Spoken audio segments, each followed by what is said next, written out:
Adam and Eve are unconscious to begin with, and they're sort of in this paradisal state. There's no death, or at least there's no knowledge of death. There's also no knowledge of self.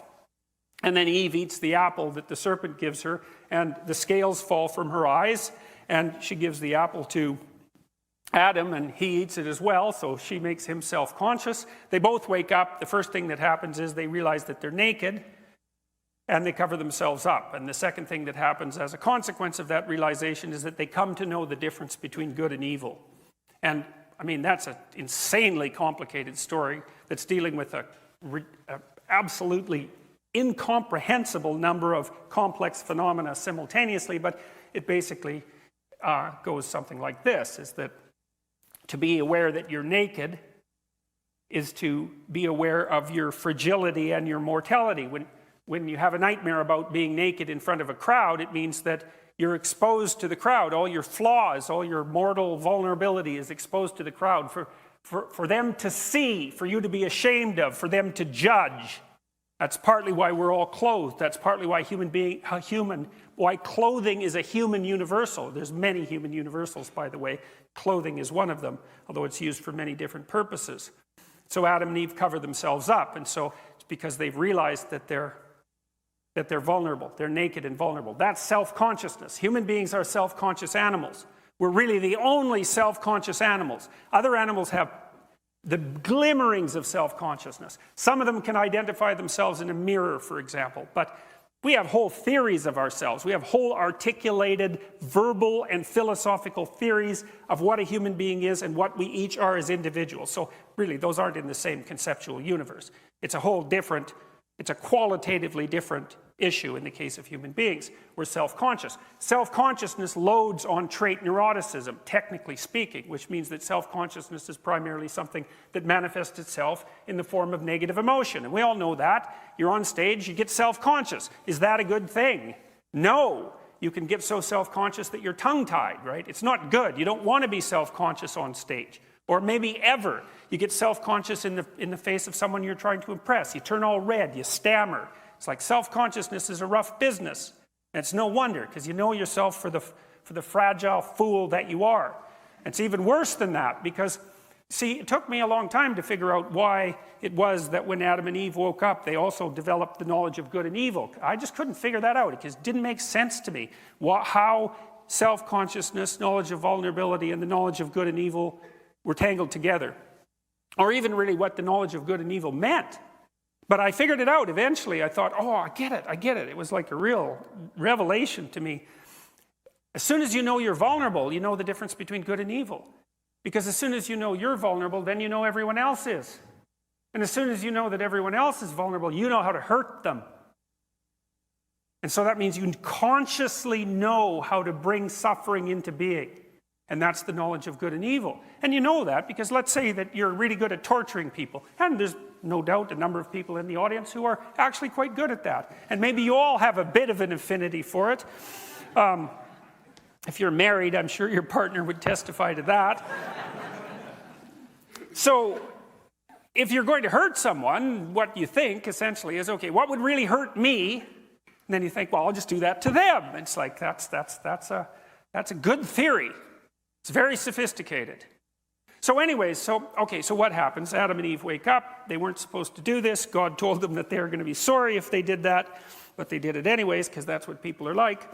And because we always learn things that knock us out of our present paradises, right? We're curious and we won't leave things alone. And maybe things are not so bad. And then you ask some questions that maybe you're not so happy about asking once you find the answer. And you fall out of your little paradise into history, and you got to work to set things right again. And anyways, God gets wind of this, and he chases Adam and Eve out of the Garden of Eden. But he says some interesting things when he chases them out. He says, all right, now you know what's the consequence of that. And he says to Adam, you're going to have to work. Now that's cool. That's really cool. Well, he is God after all, so he knows what he's talking about.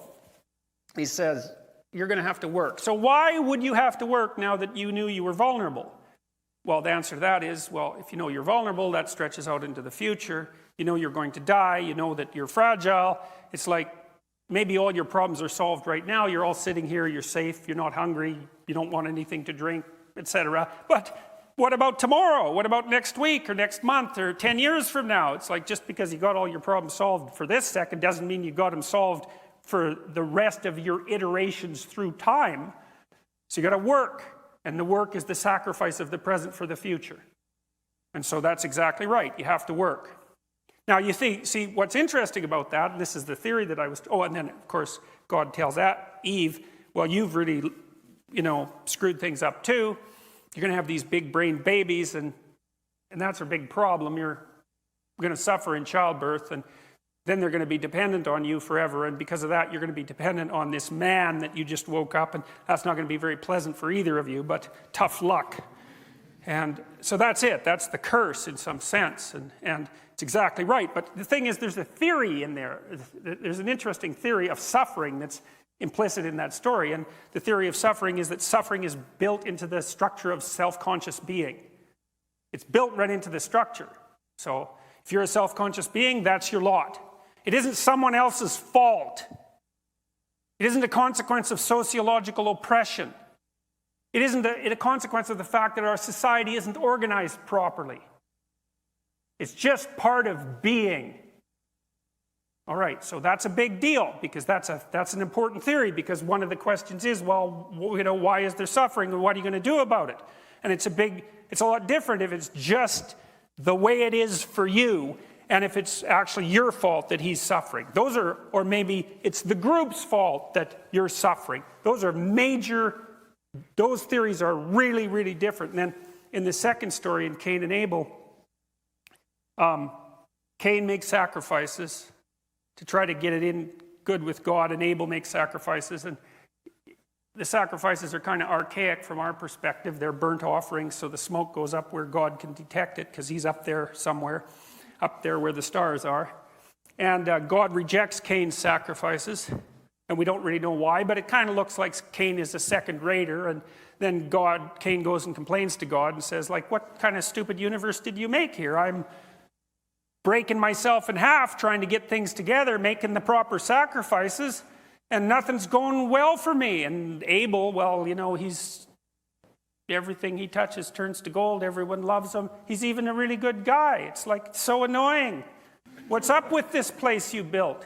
And God tells Cain, don't be coming and telling me that the entire fabric of reality is wrong because it isn't working out for you. It says sin crouches at your door like a sexually aroused predatory cat. That's basically the metaphor that God uses. And he says, and you let it in and let it have its way with you. And that's really an interesting way of putting it, because what God says to Cain is that, you're all bitter and resentful, and really it's no wonder because, things aren't going well for you. And then you've got Abel, who's overshining you in every way. But it's your fault. This terrible thing waited at the door, and you let it in. And then you entered into a creative union with it, and you produced something as a consequence. And that's this tormented spirit that you have now. And it's polluting your relationship with reality. And that's why things aren't working out very well for you. So go put yourself together before you come and tell me just exactly what's wrong with the structure of reality. And Cain isn't very happy about that, because really, is that really what you want to hear? That's right.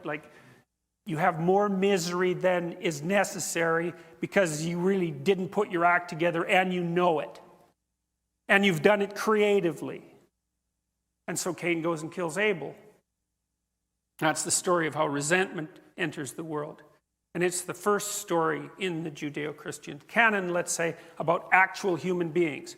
Because Adam and Eve were made by God, so they don't really count. Cain and Abel were born. And so that's something, so there's a reaction to suffering, right? The necessity of sacrifice. And the consequence of the necessity of sacrifice is that some sacrifices work and others don't.